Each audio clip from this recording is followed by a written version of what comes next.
Hari ini kita akan belajar kembali kebenaran firman Tuhan.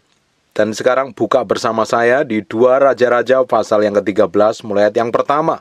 Dalam tahun ke-23 zaman Yoas bin Ahazia Raja Yehuda, Yoahas anak Yehu menjadi raja atas Israel di Samaria. Ia memerintah 17 tahun lamanya. Perhatikan di ayat yang kedua.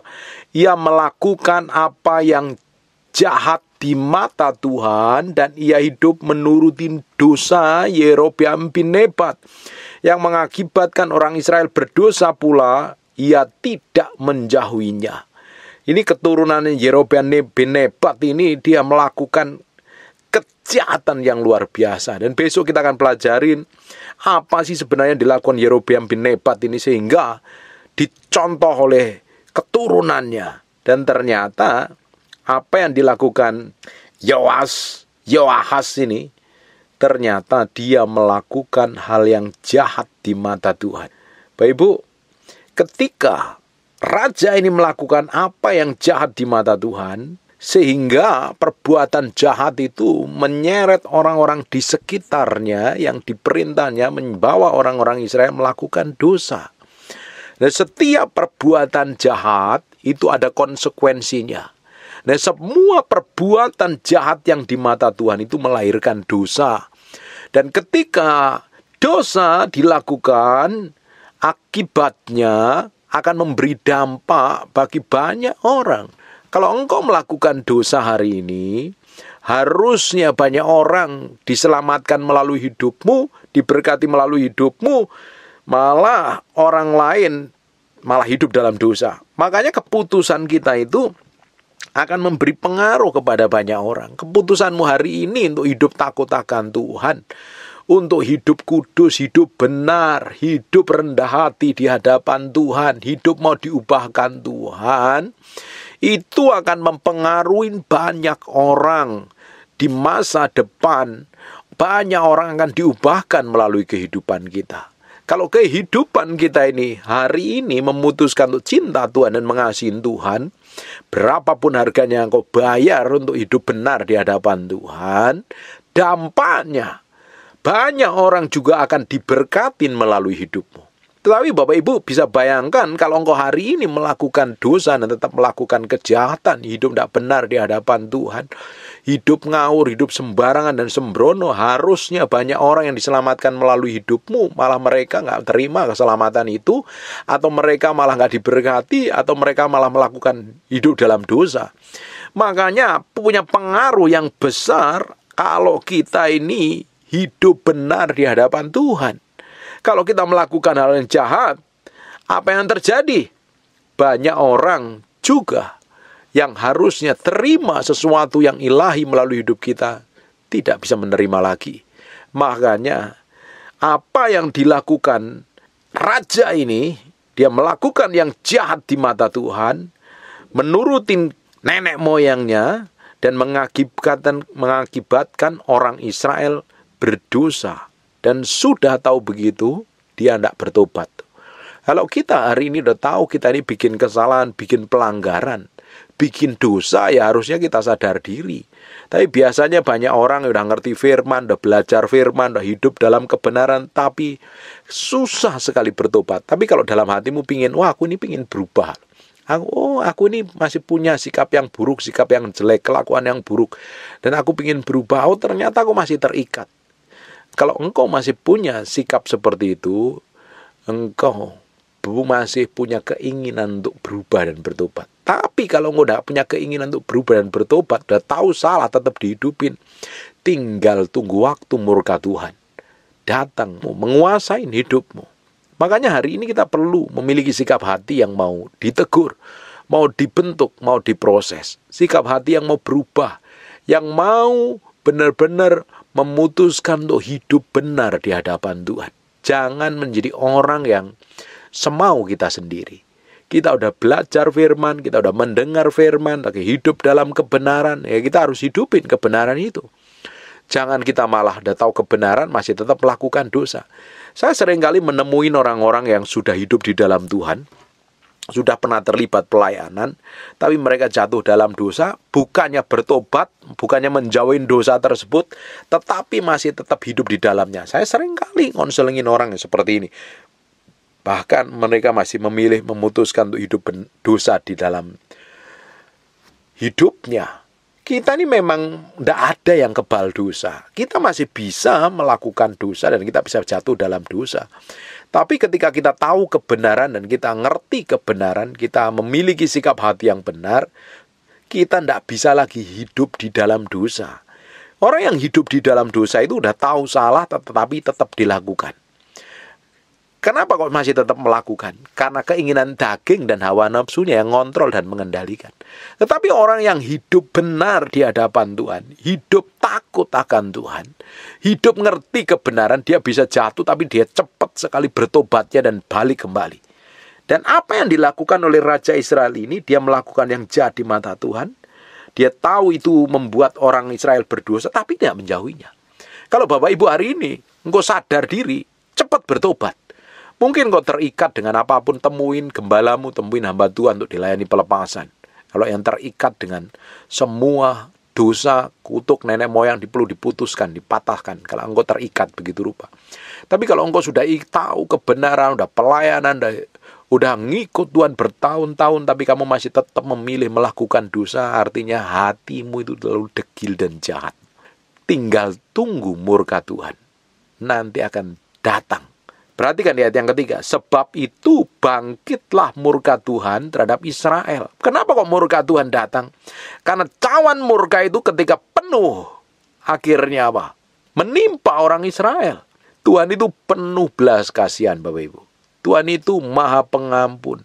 Kalau kita hari ini berbuat dosa dan kita sadar, oh iya loh aku pernah melakukan dosa ABCDFG, oh hidupku bejat, hidupku nggak benar, ya sadar diri, bertobat. Tapi kalau kamu tetap melakukan dosa sampai hari ini ya, kamu melakukan dosa, kamu bertobat, kasih karunia-Nya Tuhan masih tersedia. Dia akan ampuni dosamu, 1 Yohanes 1 ayat yang ke-9. Tapi kalau kamu tetap melakukan dosa dan kelihatannya baik-baik saja, belum ada murka Tuhan, tinggal tunggu cawan murka itu penuh. Ketika cawan murka itu penuh, kamu akan terima akibatnya. Lebih ruwet urusan dalam hidupmu. Makanya hari ini sadar, belajar menguasai diri dengan baik, belajar mengontrol diri dengan baik, supaya hati kita ini tetap didapatin benar di hadapan Tuhan. Hari ini engkau dengar firman, ibadah, berdoa, mungkin orang lain tegur, dengar firman, templak, sadar diri, jangan sampai tetap melakukan dosa terus. Kalau engkau tetap melakukan dosa dan seakan-akan baik-baik saja, tapi engkau akan tunggu waktu. Akan saatnya tiba ketika cawan murka itu penuh, dan engkau akan menerima akibatnya, konsekuensinya. Karena upah dosa pasti ada akibatnya. Upah dosa adalah maut kok. Ketika engkau melakukan dosa, engkau melakukan kejahatan di hadapan Tuhan, Tuhan nggak ada lagi di pihakmu. Tapi engkau mengizinkan setan menguasai hidupmu. Ujungnya apa yang terjadi? Akan terjadi kekacauan. Hidupmu akan ketemu trouble, hidupmu akan ketemu masalah. Tinggal tunggu waktu saja. Sebelum waktu murka itu turun, bertobat hari ini. Sebab itu bangkitlah murka Tuhan terhadap Israel, lalu diserahkannya mereka ke dalam tangan Hazael Raja Aram, ke dalam tangan Ben-Hadad anak Hazael selama zaman itu. Selama zaman itu, perhatikan, selama zaman itu artinya selama zaman orang-orang Israel berdosa dan rajanya melakukan apa yang jahat di mata Tuhan, diserahkan kepada musuh mereka. Bapak Ibu, ketika kita melakukan dosa, kita terputus hubungan kita dengan Tuhan. Tuhan nggak lagi di pihak kita. Kita bisa datang ibadah, tapi kalau tetap melakukan dosa, bisa saja itu terjadi. Tapi kalau engkau nggak bertobat, Tuhan nggak lagi di pihakmu. Sehingga engkau di luar perlindungan Tuhan. Apa yang terjadi ketika kita ini di luar perlindungan Tuhan? Setan akan menjajah, setan akan menguasai. Makanya di Yohanes 10 ayat yang 10, pencuri datang untuk mencuri, membunuh, dan membinasakan. Kenapa kok bisa dicuri, dibunuh, dan dibinasakan? Karena di luar proteksi dan kehendak Tuhan. Setiap bangsa Israel atau rajanya berbuat jahat, akhirnya membuat orang Israel itu berdosa. Mereka tidak takut akan Tuhan, selalu diserahkan kepada musuh mereka. Ini dalam perjanjian lama. Selalu dikuasai oleh musuh mereka. Bahkan pada momen tertentu bangsa Israel berbuat jahat sampai dikuasai dan dibawa ke dalam pembuangan. Sampai mereka lahir orang-orang yang bertobat, berubah, takut akan Tuhan. Baru bangsa itu dipulihkan Tuhan. Sama dengan hidup kita.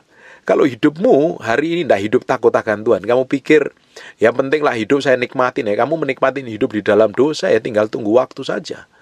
Murka Tuhan akan terjadi dalam hidupmu. Hari ini meski belajar hidup benar dan hidup takut di hadapan Tuhan. Makanya kekristenan yang sejati itu bukannya sekedar percaya Yesus. Kamu percaya Yesus, setan pun juga percaya bahwa Yesus adalah raja di atas segala raja. Nggak jauh beda dengan setan. Tapi kita percaya Yesus, kita menghidupin gaya hidupnya Yesus, cara hidupnya Yesus, kita hidup benar. Kita nggak mau melakukan dosa, kita memilih melakukan kebenaran.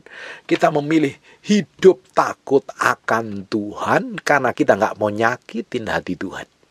Makanya hari ini, kita mau selidikin sampai kedalaman batin kita. Kita mau koreksi hati kita, kita mau serahkan diri kita ini sepenuhnya di hadapan Tuhan. Supaya hidup kita ini didapatin benar dan berkenan di hadapan Tuhan. Bapak Ibu, perhatikan.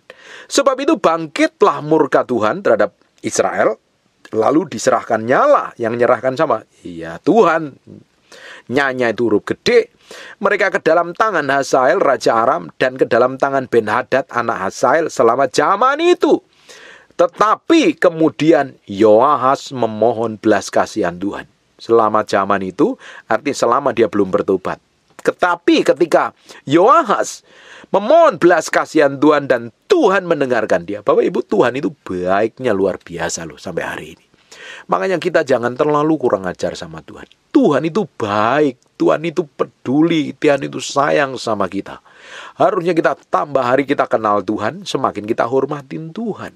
Ketika Bapak Ibu hari ini tertekan, mungkin hidupmu selama ini ngawur, hidupmu selama ini ngaco, sikapmu selama ini tidak benar. Dan hari ini engkau memutuskan untuk hidup benar di hadapan Tuhan, hidup takut akan Tuhan. Engkau berdoa dijawab Tuhan. Engkau dipulihkan Tuhan. Tidak hanya sekedar dipulihkan Tuhan, selamatkan Tuhan, promosi Tuhan akan pakai hidupmu jadi berkat Tuhan. Bagi berkat bagi banyak orang. Kalau hidupmu takut akan Tuhan, hidupmu akan dipakai Tuhan menjadi berkat bagi banyak orang. Tetapi kalau engkau tetap melakukan dosa dan pelanggaran, engkau nggak bertobat-tobat, jangan pernah mengharap pemulihan. Hidupmu akan semakin kacau. Bapak Ibu perhatikan semua kekacauan-kekacauan yang dulu pernah kita lakukan. Apa yang mengakibatkan kekacauan itu? Karena kita tidak hidup takut akan Tuhan. Tapi ketika kita mulai bertobat, balik sama Tuhan, hidup takut akan Tuhan, dan Tuhan mulai pulihkan. Saya ini benar-benar, dulunya ini saya ini bukan siapa-siapa. Siapa yang kenal saya? Saya anak orang biasa saja, orang yang sangat sederhana sekali. Tetapi ketika saya memutuskan untuk hidup takut akan Tuhan, hidup benar di hadapan Tuhan, sampai hari ini bukan berarti hidupnya sudah benar, tapi masih dalam proses, dibentuk terus, dimurnikan terus. Bapak Ibu, apa yang terjadi ketika saya mengalami pemurnian ini? Saya memberi hati saya di hadapan Tuhan, mau dibentuk Tuhan, dan saya bertobat cari Tuhan. Tuhan mulai pulihkan hidup saya, dan Tuhan tidak hanya berhenti pulihkan saja, Tuhan benar-benar pakai hidup saya jadi berkat bagi banyak orang. Kalau hidupmu hari ini ingin jadi berkat bagi banyak orang, bereskan hatimu dulu di hadapan Tuhan. Hatimu dulu harus benar dulu. Kalau hatimu masih berdosa, sudah tahu berdosa, bikin kesalahan, tidak mau sadar diri, tidak mau bertobat, keterlaluan namanya. Tuhan itu kurang baik apa sampai hari ini sama kita? Tuhan itu baiknya luar biasa. Kita sering bikin pelanggaran, kita sering bikin dosa, kita sering bikin kekacauan, hidup tidak benar di hadapan Tuhan. Nah, Tuhan masih berkatin kita kok. Tuhan masih lindungin kita, Tuhan masih proteksi kita, Tuhan masih jagain kita. Ketika kita sadar diri dan bertobat, Tuhan pulihkan lagi. Tidak hanya berhenti dipulihkan, Tuhan berkatin kita secara powerful dan dahsyat. Tuhan terlalu baik. Makanya orang yang kenal Tuhan, orang itu akan menghormati dan respect dengan Tuhan. Bapak Ibu, ketika engkau hari ini bikin dosa, pelanggaran, dosamu jahatnya kayak apapun juga, engkau datang sama Tuhan, minta dipulihkan, Tuhan akan pulihkan hidupmu. Tuhan akan pulihkan hidupmu. Tuhan akan berkati hidupmu secara ajaib dan dahsyat. Dengerin baik-baik Bapak Ibu. Hari ini kasih setia Tuhan masih tersedia. Seperti Yoahaz memohon belas kasihan Tuhan, dan Tuhan dengarkan dia. Sebab ia melihat bagaimana beratnya orang Israel ditindas oleh Raja Aram. Kenapa kok bisa ditindas Raja Aram? Karena dosanya. Karena perbuatannya tidak berkenan di hadapan Tuhan. Sekalipun hari ini Bapak Ibu, doamu belum dijawab Tuhan, engkau hidup dalam tekanan, engkau hidup dalam persoalan yang berat, seakan-akan pengen nyerah dan lain sebagainya, bukan berarti Tuhan tidak peduli. Tuhan peduli. Tuhan peduli, Tuhan ngerti, bahkan Tuhan lihat semua penderitaan yang Bapak Ibu alami. Engkau jerit terus sama Tuhan, engkau berdoa terus, engkau mohon sama Tuhan. Semakin kau hidup benar di hadapan Tuhan, Tuhan akan lakukan sesuatu yang baik. Bapak Ibu, dalam kondisi keadaan hidup kita nggak baik, kita harus tetap melakukan yang terbaik untuk nyenengin hati Tuhan. Ketika kita ini didapati menjadi orang yang menyenangkan hati Tuhan, mengasihi Tuhan, pasti Tuhan dapatin hati kita ini benar di hadapannya. Kamu nggak minta apapun, pasti Tuhan berikan yang terbaik. Tuhan pinginnya memberikan yang terbaik dalam kehidupan kita. Tuhan punya rancangan yang penuh dengan masa depan yang penuh pengharapan, bukan rancangan kecelakaan kok. Bahkan Yohanes 10 katakan, aku datang untuk memberikan kamu hidup dan kehidupan dalam kelimpahan, dalam anugerah, supaya kita menikmati semua janji Tuhan.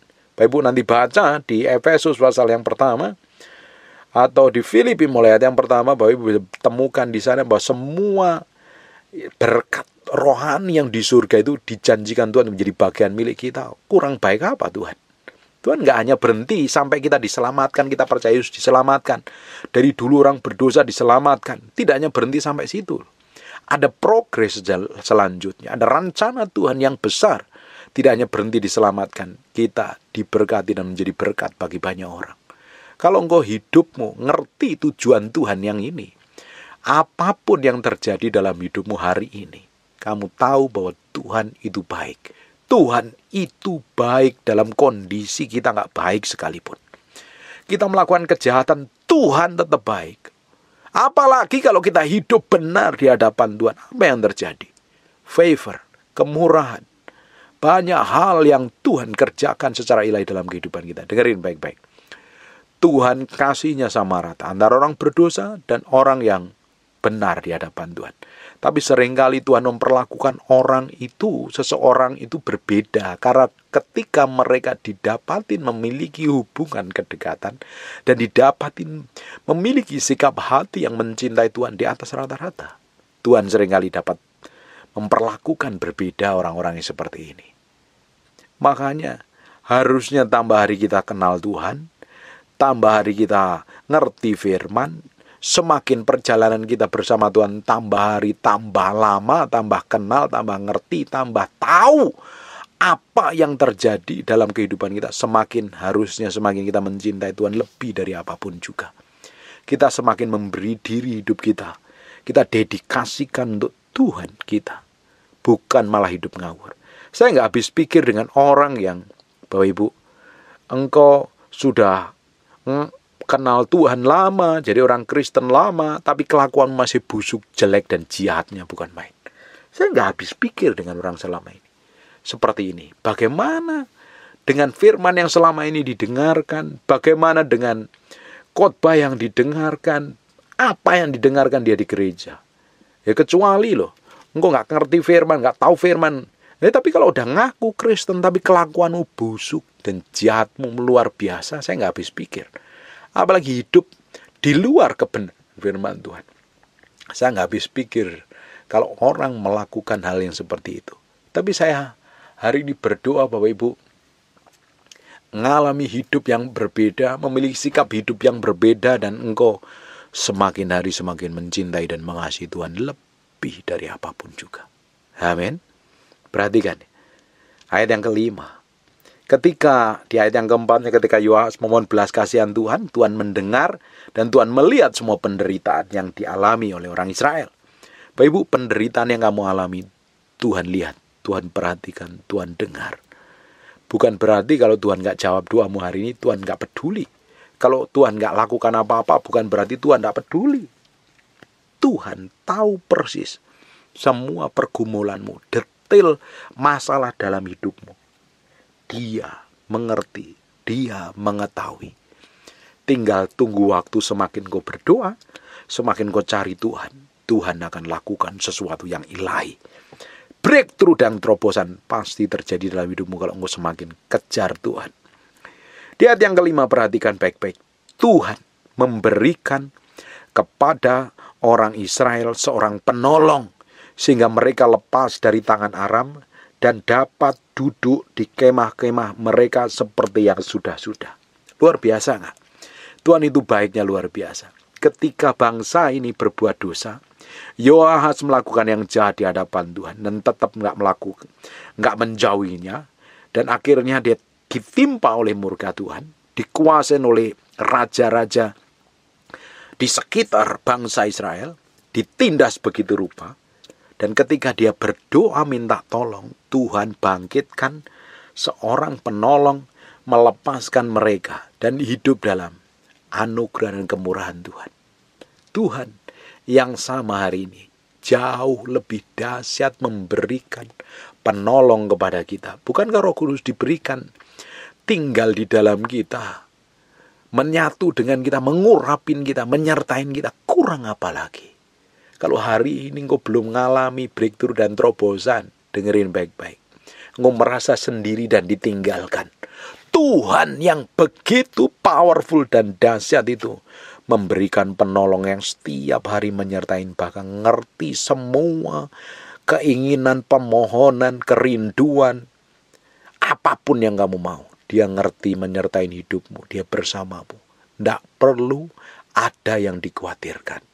Tapi kalau engkau sudah tahu ini, tapi engkau memilih melakukan dosa, hidup tidak benar di hadapan Tuhan, engkau nggak setia dengan Tuhan, penolong yang diberikan kepada hidupmu itu menyertaimu, kamu sakitin, kamu lukai dengan sikap, tindakan, dan perbuatanmu. Apa yang terjadi ketika engkau mendukakan Roh Kudus?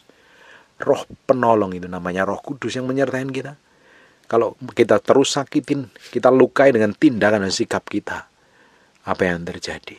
Ujungnya engkau bukan lagi ditolong. Di Yesaya 63 ayat yang ke-10, ketika mereka memberontak terhadap Roh Kudusnya, Tuhan tidak jadi di pihakmu, Tuhan yang menjadi lawanmu. Tidak heran hidupmu dikuasain oleh roh jahat. Kalau nggak dikuasain roh jahat, dikuasain kedagingan. Orang yang tidak mau hidup dipimpin Roh Kudus biasanya dipimpin oleh kedagingan, dipimpin oleh ego, dipimpin oleh emosi, dipimpin oleh hawa nafsu. Dan ujungnya apa? Engkau mengalami kehancuran. Bangsa ini sudah ditolong, tetapi hidupnya nggak sesungguh benar-benar hidup di hadapan Tuhan. Dia masih membiarkan. Coba perhatikan ayat yang 6. Hanya mereka tidak menjauhkan dari dosa-dosa keluarga Yerobeam yang mengakibatkan orang Israel berdosa pula, melainkan mereka terus hidup dalam dosa itu. Juga patung Asyera masih berdiri di Samaria. Sebab tidak ada laskar ditinggalkan pada Yoas selain dari 50 orang berkuda dan 10 kereta dan 10.000 orang berjalan kaki. Kepada Raja Aram telah membinasakan mereka dan meniupkan mereka seperti abu pengirikan. Karena dosa, akhirnya dia ngalami tetap dikuasain oleh Raja Aram sampai dihabisin. Tinggal sisa berapa ribu orang saja. Bapak Ibu, kalau engkau memilih untuk hidup benar di hadapan Tuhan, komitmen untuk hidup benar dan hidup takut akan Tuhan. Kalau engkau memilih untuk hidup takut akan dan hidup benar di hadapan Tuhan, nyenengin hati Tuhan, Tuhan semakin hari semakin manifestasi dalam hidupmu.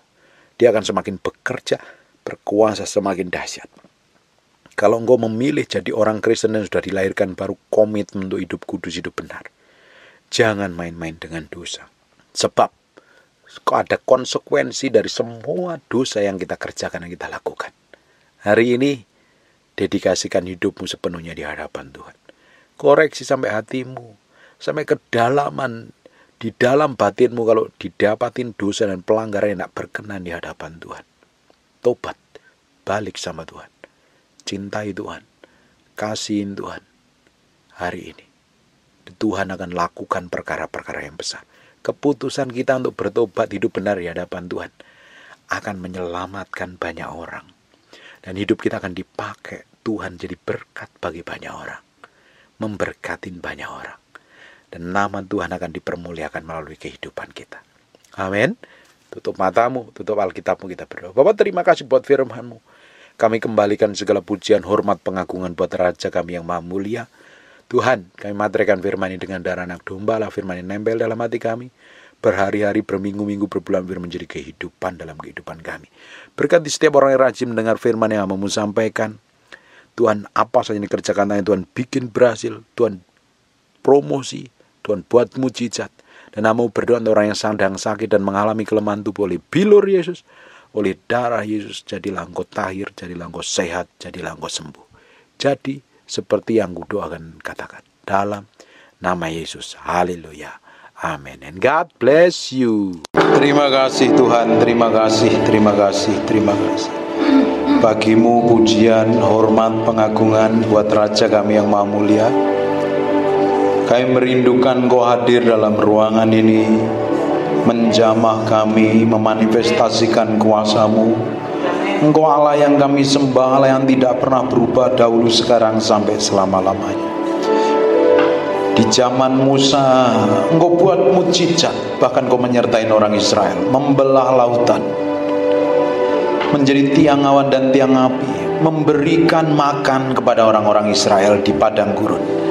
Hari ini juga Allah yang tahu setiap detil kami, seluruh kehidupan kami, yang memelihara kami, menjagain kami, memproteksi kami. Kau lihat kerinduan kami, pingin berjumpa dengan Kau secara pribadi, bahwa kami mengenal-Mu secara dalam, mengalami Tuhan secara pribadi, dan hidup kami diubahkan di dalam hadirat. Terima kasih Tuhan. Kami berjanji segala hormat, pujian, pengagungan buat Raja kami yang maha mulia, dalam nama Yesus. Amin. Tetap berdiri sebentar. Tuhan kita itu baik.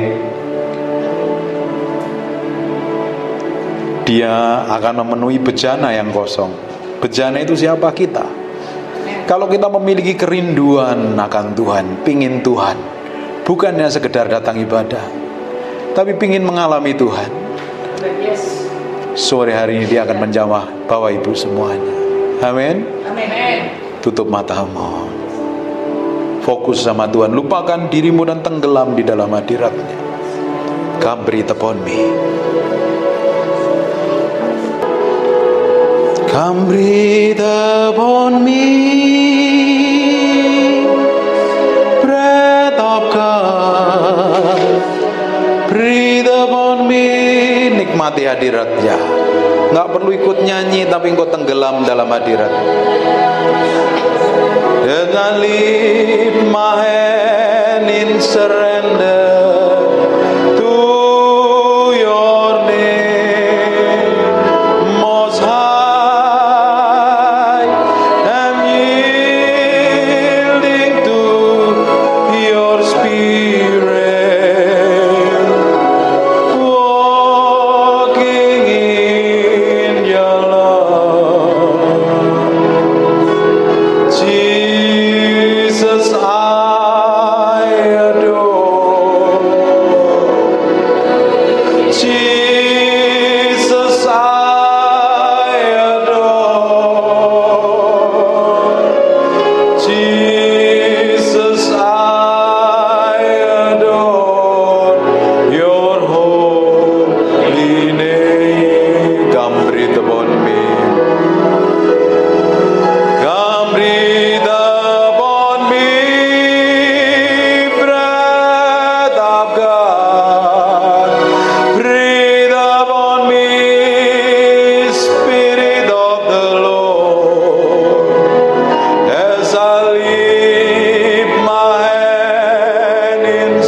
glory.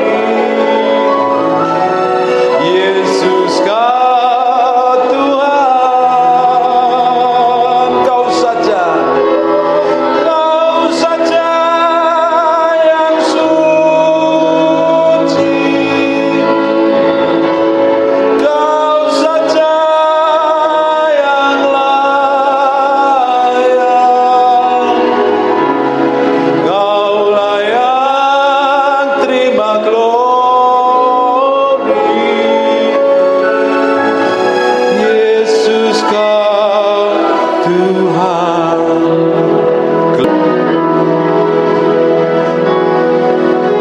Bagasheko no motapeko narabashekene mendepeki no motopoko. Aku berdoa ada urapan Tuhan turun dalam ruangan ini. Nikmati hadirat Tuhan dalam ruangan ini. Aku berdoa setiap orang dalam ruangan ini ngalami Tuhan secara pribadi, ngalami jamahan Tuhan. Roh Kudus, Engkau dihormati dan dikasihi di tempat ini. Aku minta hadirat-Mu semakin kuat seperti gelombang mengalir memenuhi kami dalam ruangan ini. Ikerobo nomo shandebiko nomo papi pepiere mente pekianama. Ikerebeko namateke pesentoko namanderene. Inana nama sinimianamo. Inimianamo sehe. Inimikianamo. Sembah Dia.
Aku berdoa sore hari ini manifestasikan kuasa-Mu. Aku minta setiap orang yang datang ibadah ini mengalami jamahan-Mu, merasakan dekapan kasih-Mu, mengalir kuasa-Mu.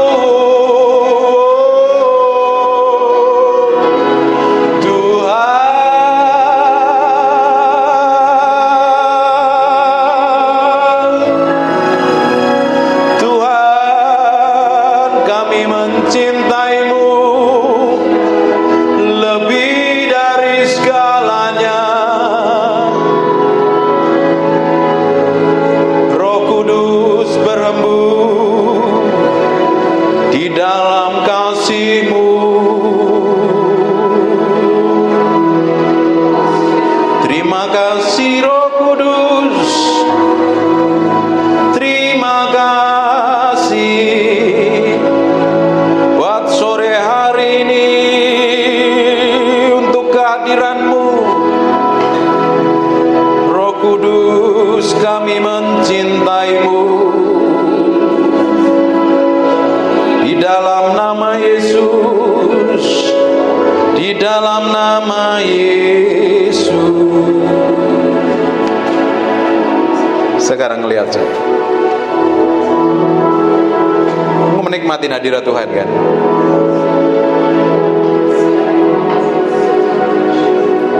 Menikmati hadirat Tuhan. Tutup mata, fokus sama Tuhan. Silakan pindah ke sini Ibu. Ini hadiratnya sedang kenceng dalam ruangan ini loh. I feel the anointing dalam ruangan ini. Saya merasakan urapan Tuhan yang kerja dalam ruangan ini. Nikmati. Nikmati. Nikmati itu. Nikmati Tuhan, nikmati Tuhan. Nikmati Tuhan. Jesus. Terima kasih buat hadirat-Mu. Terima kasih buat hadirat-Mu.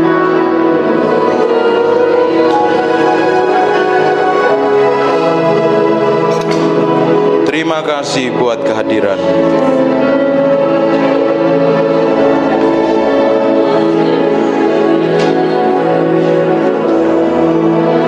Ya Roh laini, ya Roh laini, Jesus, ya Roh laini,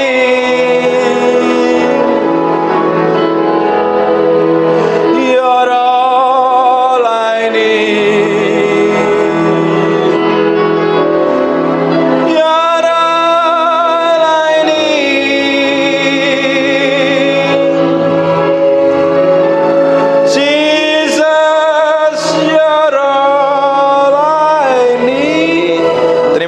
Buat hadirat-Mu, terima kasih buat kehadiran-Mu. Terima kasih ya Tuhan, terima kasih. Bagi-Mu segala pujian, hormat dan pengakuan dalam nama Yesus. Haleluya. Amin. Silakan duduk. Haleluya.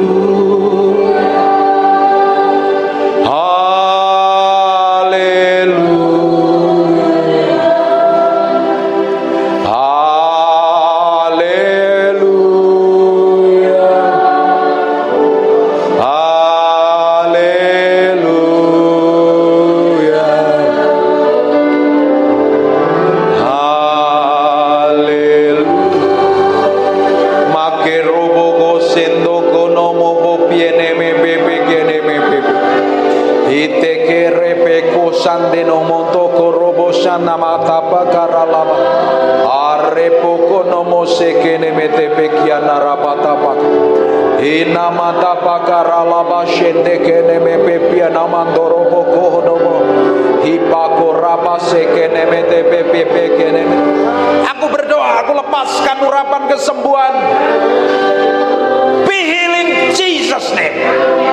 Aku berkata semua benjolan, tumor, kanker atau apapun, pergi tinggalkan tubuhnya. Oleh darah Yesus, oleh bilur Yesus. Aku berdoa urapan tidak dibatasi ruang, tempat, dan waktu. Aku berdoa dari tempat ini bersatu hati dengan orang-orang ini. Kami berdoa dalam nama Yesus, kami lepaskan urapan itu turun. In Jesus name. In Jesus name. Aku perintahkan semua sakit penyakit tinggalkan tubuhnya dalam nama Yesus. Dalam nama Yesus. Dalam nama Yesus. Setan, dengarkan aku setan. Engkau tidak punya hak apa-apa. Tubuhnya adalah bait Allah. Tubuhnya adalah miliknya Kristus. Semua benjolan atau apapun, daging tubuh atau apapun, aku berdoa urapan itu sedang mengalir dalam tubuhnya. Tuhan, Kau lakukan sesuatu yang ilahi dalam nama Yesus. Urapan itu sedang turun. Aku berdoa ada api Allah yang mengalir dari ujung rambut sampai telapak kaki. Tuhan sendiri yang operasi, Tuhan sendiri yang ubahkan, Tuhan sendiri yang sembuhkan. Bawa dalam tangan kuasa Tuhan. Tuhan yang berperkara, Tuhan yang beracara. In Jesus name, in Jesus name, in Jesus name. Maka rapa shekene ini miana dalam sini miana bu sebadia.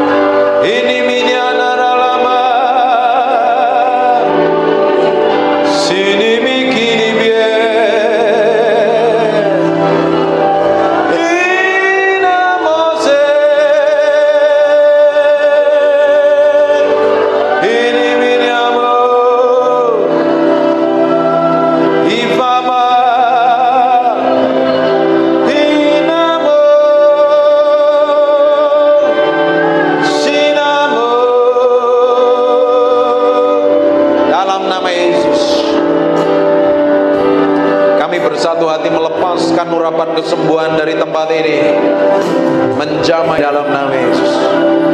Dalam nama Yesus. Aku berdoa urapan itu sedang kerja. Allah sedang melakukan sesuatu yang ilahi. Allah sedang bekerja secara ilahi. In Jesus name, in Jesus. Dalam nama Yesus. Tuhan, belas kasihan-Mu Kau nyatakan. Perpanjang umurnya untuk bisa mendedikasikan hidupnya untuk melayani Tuhan, menyenangkan hati Tuhan. Terima kasih Tuhan bagimu pujian, hormat, pengagungan dalam nama Yesus. Dalam nama Yesus. Amin. Amin. Dengerin baik-baik, sebentar lagi kita selesai. Belajar bergantung sama Tuhan. Jangan menjadi orang yang berjalan semau kita sendiri, bertindak seenak perut kita sendiri. Sekarang kita mau libatkan Tuhan dalam segala situasi, dalam segala kondisi, dalam segala keadaan. Pengharapan kita adalah Tuhan sendiri. Bapak Ibu, tidak ada tempat yang nyaman selain kita duduk diam di dalam hadirat-Nya. Di kitab Mazmur 91, orang yang duduk diam dalam naungan yang maha tinggi, artinya orang yang duduk bergaul dengan Tuhan, itu adalah tempat yang paling aman. Tempat di mana Allah ada. Di mana itu? Dalam hadirat Tuhan. Waktu Bapak Ibu tadi nyembah, Bapak Ibu kan lupa dengan dirimu kan? Engkau gak peduli dengan dirimu, kamu hanya fokus sama Tuhan. Benar gak? Yes. Benar? Yes. Lakukan itu di kamar doamu setiap hari. Jangan pikirin sakit penyakit Ibu. Pikirin Tuhan. Rindukan Tuhan lebih dari apapun. Dia Allah yang akan berperkara. Sekarang bagian kita hanya tinggal di dalam hadirat-Nya. Kalau tinggal di dalam hadirat Tuhan, di tempat tersembunyi, dalam terjemahan bahasa Inggris itu, di tempat tersembunyi di mana Allah ada, setan gak bisa sentuh kita, setan gak bisa jamah kita. Setan bisa menjamah, menyentuh kita kalau ada dosa dan pelanggaran. Kita mesti minta ampun sama Tuhan. Kalau kita tinggal dalam hadiratnya, dilindungi Tuhan. Kutuk mantra, sakit penyakit di kitab Mazmur 91, penyakit sampar pun tidak akan bisa menyentuh kita, karena kita dalam lindungan Tuhan, diproteksi Tuhan, dijagain Tuhan. Tempat tersembunyi letaknya di dalam hadirat Tuhan. Hanya simpel kalau dalam hadirat Tuhan. Bangkit berdiri sama-sama.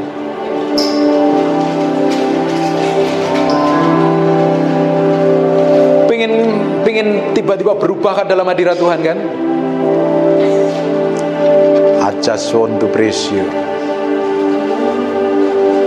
I just want to praise you and lift. Tutup matamu. My hands and say I love you. You are everything to me, and I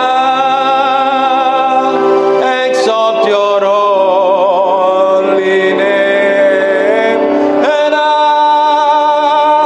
I exalt your holy name, and I exalt your holy name, Most High. Sekarang buka matanya. Waktu kita nyanyi tadi, I just want to praise you tadi, ibu tutup mata, bapak tutup mata, kamu lupakan dengan dirimu. Bahkan kamu nggak tahu kalau lagi duduk di sini kan? Bener kan? Lagi berdiri di sini. Kita ulangi lagi. Tak ajarin masuk dalam hadirat. Tutup matanya. I just want to praise you and lift my hands and say I love you. You are everything to me, and I exalt your holy name, and I exalt your holy name, and I exalt your holy name, Most High. Sekarang buka matanya sebentar. Tadi waktu kamu tutup mata, kamu lupa dengan dirimu sendiri. Kamu bahkan lupa kalau ada di tempat ini. Fokusmu sama Tuhan. Dan itu harus dilakukan setiap hari di tempat tidur kita, di kamar kita. Pak, saya nggak bisa nyanyi. Pak, saya nggak bisa nyembah. Cari di YouTube lagunya Terry McAlmont, lagunya penyembahan Benny Hinn. Dengerin sambil nyembah Tuhan. Setiap hari lakukan seperti itu. Nanti tambah hari Bapak Ibu akan dibawa semakin dekat dengan Tuhan. Tiba-tiba bisa nyembah Tuhan, nyembah Tuhan, nyembah Tuhan. Di tempat penyembahan itu, di mana di situ adalah ada hadirat Tuhan, tempat paling aman, tempat di mana Tuhan sanggup buat mujizat. Namanya ruang perubahan nasib.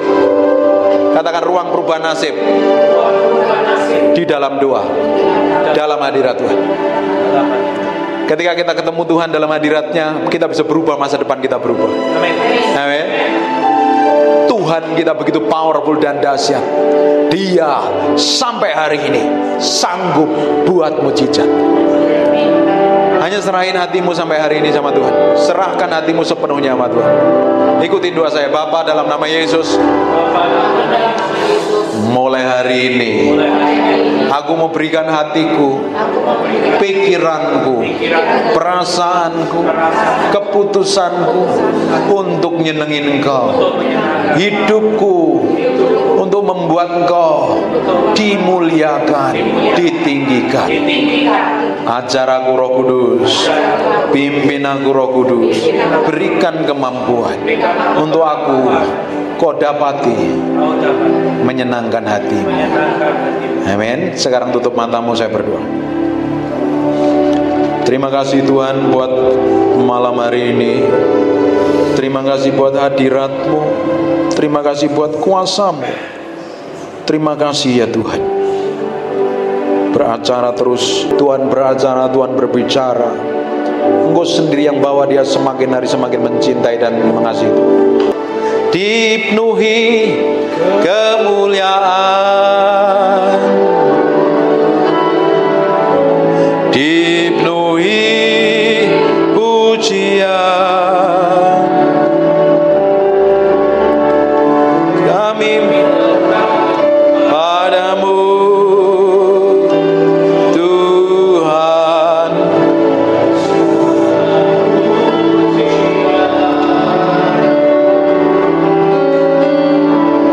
Kau saja yang suci, Kau saja yang layak,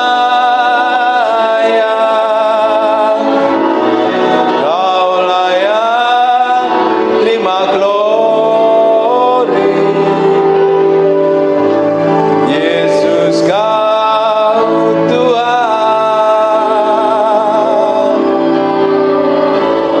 Kau saja yang suci, Kau saja yang layak, Kau layak terima glory. Yesus Kau Tuhan. Terima kasih Tuhan. Bagimu hormat, pujian, pengagungan buat Raja kami yang maha mulia. Hamba-Mu berdoa untuk setiap orang yang ikut ibadah ini diberkati Tuhan. Tidak ada satupun yang terlewatkan. Diberikan damai sejahtera, kesembuhan, mujizat. Tuhan sendiri beracara, Tuhan sendiri pakai, Tuhan sendiri promosi, Tuhan sendiri bawa naik level. Semakin hari mengalami peninggian yang datangnya dari Tuhan. Hamba-Mu berdoa, semua orang yang dalam ruangan ini diberikan umur panjang, damai sejahtera dan sukacita.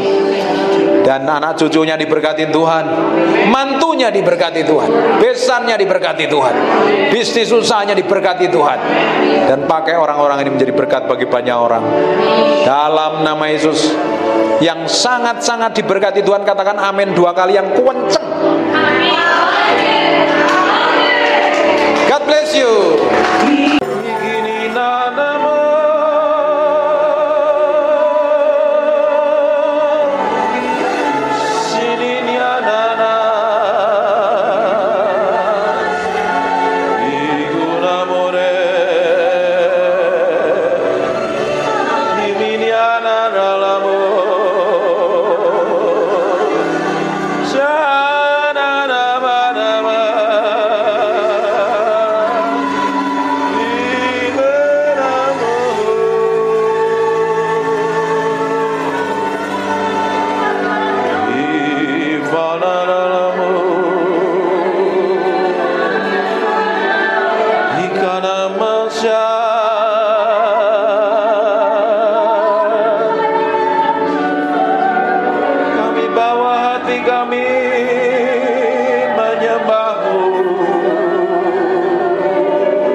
Terembus dengan kuasa-Mu.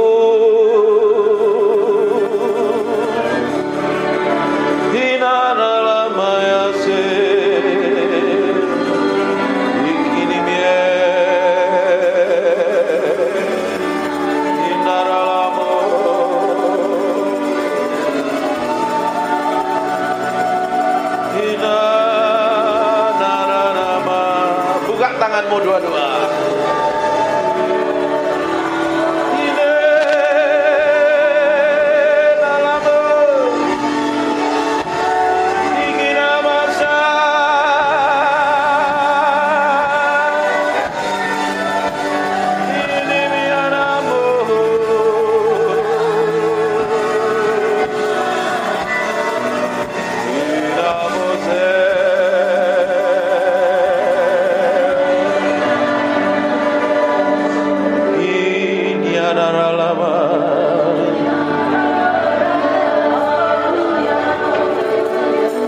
Sementara aku menyanyikan mazmur ini, aku berdoa urapan-Mu turun seperti gelombang mengalir, penuhi orang yang haus dan lapar akan hadirat-Mu.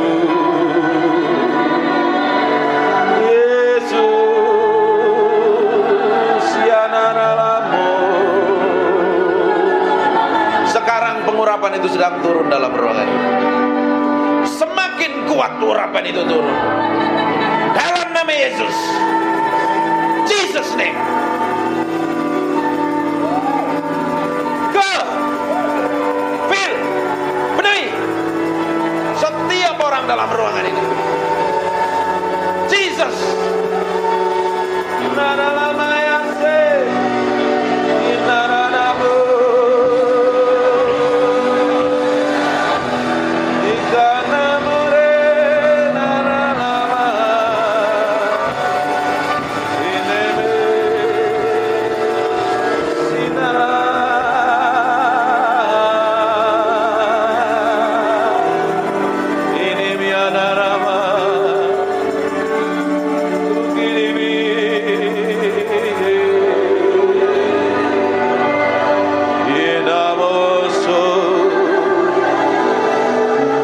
Nikmati Tuhan, nikmati hadirat-Nya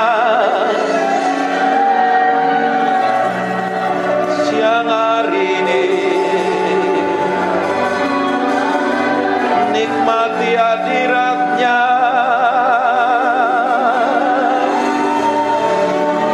nikmati hadirat-Nya, memuaskan hatimu.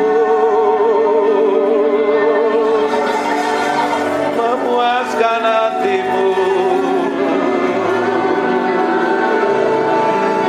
memuaskan hatimu.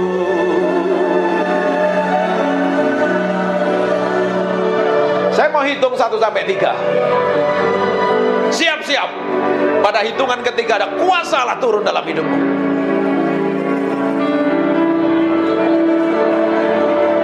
Nikmati hadirat-Nya.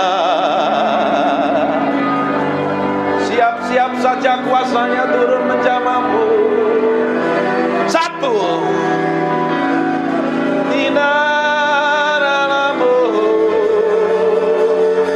Ada seperti api turun dari atas kepalamu.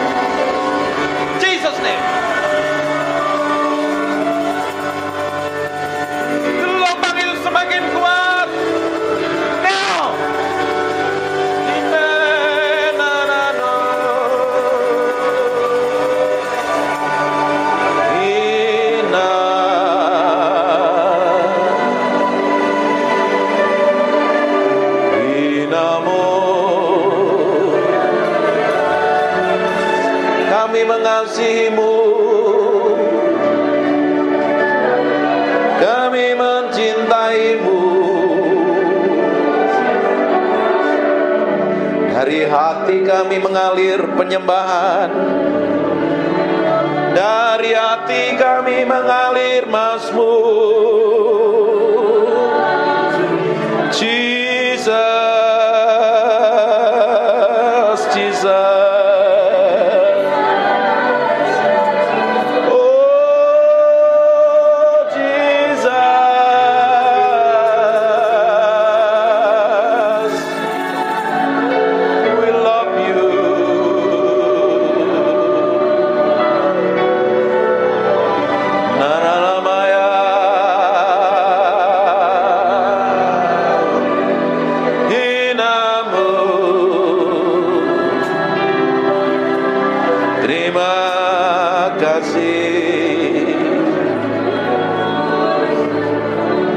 Kami minta roh hikmat wahyu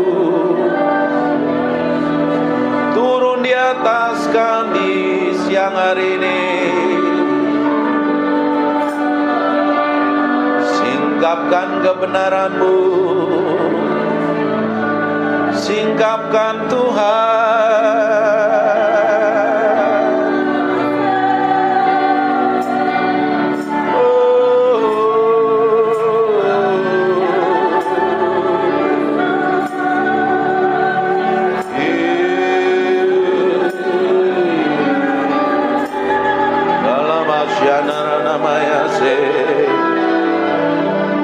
Terima kasih, terima kasih,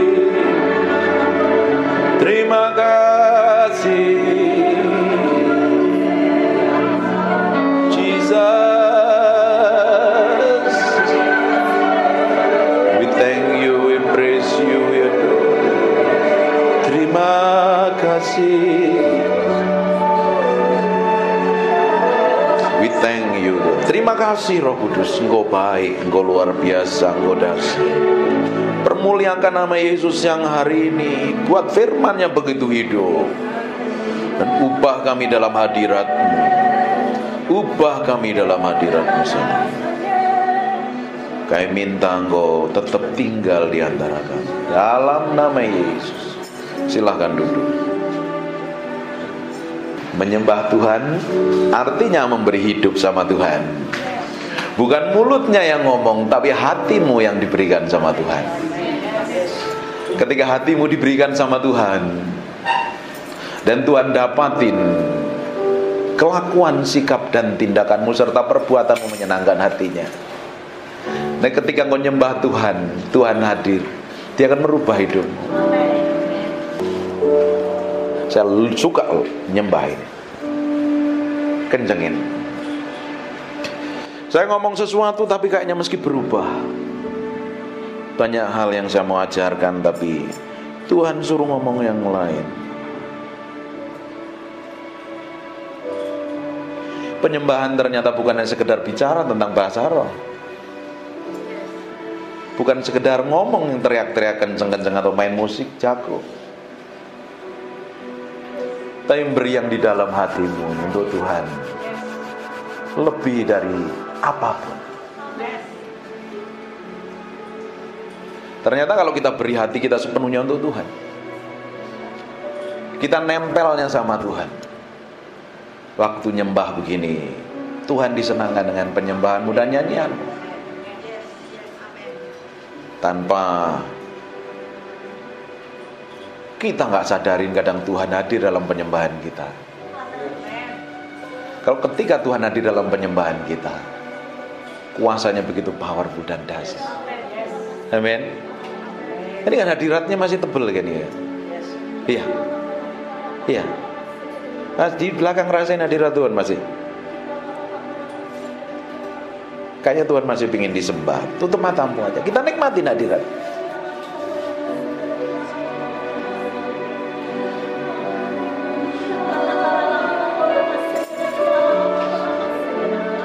Naralamaya, naralamu, sinaramore.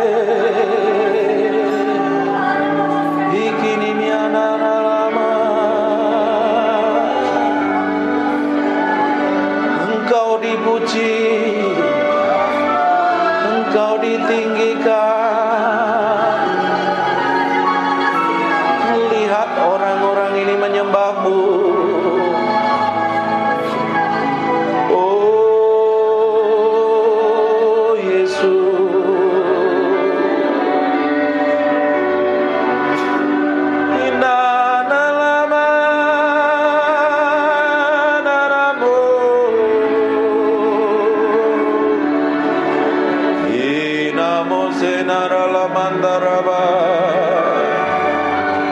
Mulai bangun keintimanmu dengan Tuhan.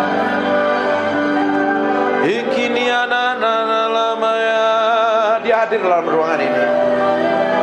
We thank you. I feel. We thank you.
Silakan duduk. Bapak Ibu, perkara rohani itu paralel dengan perkara jasmani. Kalau kita menang secara rohani, kita akan menang secara jasmani. Kalau kita menjadi manusia rohani, karaktermu pasti berubah. Mulutmu berubah. Tidak mungkin kita rajin nyembah, tidak mungkin kita ngaku cinta Tuhan dan mengasihi Tuhan, tapi kita memiliki karakter daging, buruk, jelek, benceno, jadi batu sandungan. Karena yang kita sembah adalah Tuhan. Karena sebelum kita nyembah, kita harus beresin hati kita dahulu. Ini harus jadi korban dulu. Sebelum pelayanan, hidupmu harus dipersembahkan di atas mezbah Tuhan. Sebelum jadi hamba Tuhan, meski mati daging, pikul salib, sangkal diri. Kalau enggak daging, nanti pelayanannya bisa khotbah, bisa nyanyi, bisa nyembah, bisa main musik, bisa jadi apapun juga. Tapi kalau lahirnya dari daging, itu tidak akan berkenan di hadapan Tuhan. Masalahnya yang tahu hati kita itu diri kita sendiri dengan Tuhan. Orang lain tidak tahu. Pasangan hidup pun tidak tahu. Yang tahu adalah engkau dengan Roh Kudus. Makanya sebelum datang kepada Tuhan, sebelum datang ibadah, nyembah dulu di hadapan Tuhan. Beri korban hidupmu dulu. Izinkan Tuhan menyelidiki sampai kedalaman batin kita. Kalau hal yang busuk, jahat, motivasi jahat, kelakuan buruk, kita bisa datang ibadah, tapi kalau kita memiliki sikap dan kelakuan yang buruk, tidak berkenan di hadapan Tuhan, buat apa? Manusia suka menutupin yang di dalam ini dengan sikap yang di luar. Di luar kelihatannya rohani, kelihatannya hebat, bagus dan luar biasa. Tapi kalau yang di dalam ini tidak didapatin berkenan di hadapan Tuhan, hidupmu tidak akan berkenan di hadapan Tuhan. Yang kita kejar hari ini adalah hidup berkenan di hadapan Tuhan. Dan suatu hari kita akan didapati menjadi orang kesayangan Tuhan. Kalau kita didapat menjadi orang kesayangan Tuhan, apa saja yang kamu butuhkan, apa saja yang kamu perlukan, tidak perlu minta, Tuhan cukupin kok. Seorang bapak yang baik, dia tahu kebutuhan anak-anaknya. Seorang mama yang baik tahu kebutuhan anak-anaknya. Betul nggak ibu-ibu yang di belakangnya? Kalau anakmu punya kebutuhan, pasti dicukupin kan? Kadang dia nggak minta pun, dia pasti dikasih. Bayangkan Allah kita Allah yang perkasa, Allah yang baik dan luar biasa. Oh, kita sendiri aja sering kurang ajar, Tuhan tetap baik kok. Seringkali kita nggak peduli dengan Tuhan, kita cuek dengan Tuhan, Tuhan tetap baik. Bayangkan kalau kita didapati menjadi orang kesayangan Tuhan. hatimu diberikan sama Tuhan, sampai kedalaman batinmu. Makanya setiap hari kita mesti ngomong, nih Tuhan, cek sampai kedalaman hatiku. Koreksi. Harus diizinkan Roh Kudus mengkoreksi sampai kedalaman batin ini loh. Karena orang Kristen itu seringkali palsu. Tapi hari ini kita mau beri hati kita sepenuhnya untuk Tuhan. Tahu gak kita, waktu kita beri hati kita sepenuhnya untuk Tuhan, waktu kita nyembah, Tuhan hadir dalam penyembahan kita. Betul nggak? Roh Kudus adalah roh yang kudus, roh yang suci. Dia tidak bisa bersatu dengan pribadi yang kotor dan najis. Bagaimana kita ingin menghadirkan Tuhan dalam penyembahan kita, dalam pelayanan kita, sedang mulut kita jahat, hati kita busuk, motivasinya jahat, tidak berkenan di hadapan. Datang. Tapi kalau hati kita ini belajar, proses by proses nih, hari demi hari ini, setiap hari, ketika Bapak Ibu dengar khotbah seperti ini, kan mengkorek sampai kedalaman batinmu. Ini khotbah kan tidak enak, keras lagi. Tahu Peter Guntur pasti khotbahnya keras, nggak ngomong manis. Saya nggak mau kasih gula-gula, khotbah yang manis-manis, nanti Bapak Ibu semuanya kena diabetes rohani loh. Penyakitan secara rohani. Saya kasih stik dan daging supaya engkau bertumbuh kuat di dalam Kristus dan didapati menjadi orang-orang yang berkenan di hadapan Tuhan, nyenengin hati Tuhan. Bukan menang secara rohani saja, secara jasmani pun engkau punya jadi orang-orang yang skillful, berhasil di bidangmu. Jadi ibu rumah tangga yang berhasil, jadi businessman, businesswoman yang berhasil. Kerjain apa-apa berhasil, karena kalau orang disertain Tuhan, apa saja yang dikerjakan tanganmu Tuhan akan bikin berhasil. Nggak mungkin ikut Tuhan itu nggak bikin berhasil. Ada yang salah kalau hidup kita nggak ngalami peningkatan. Masa dari tahun ke tahun tetap sama? Yang nggak berubah itu Yesus. Kita harus berubah dari kemuliaan kepada kemuliaan, dan kemuliaan semakin besar. Orang bisa melihat kemuliaan yang manifestasi melalui hidup kita. Amin. Tuhan mau seperti itu. Bukan duduk di gereja, ditumpangi tangan pendeta, diuyak-uyak kepalamu, terus hidupmu ingin berubah, sampai gigimu rontok semua, nggak akan berubah.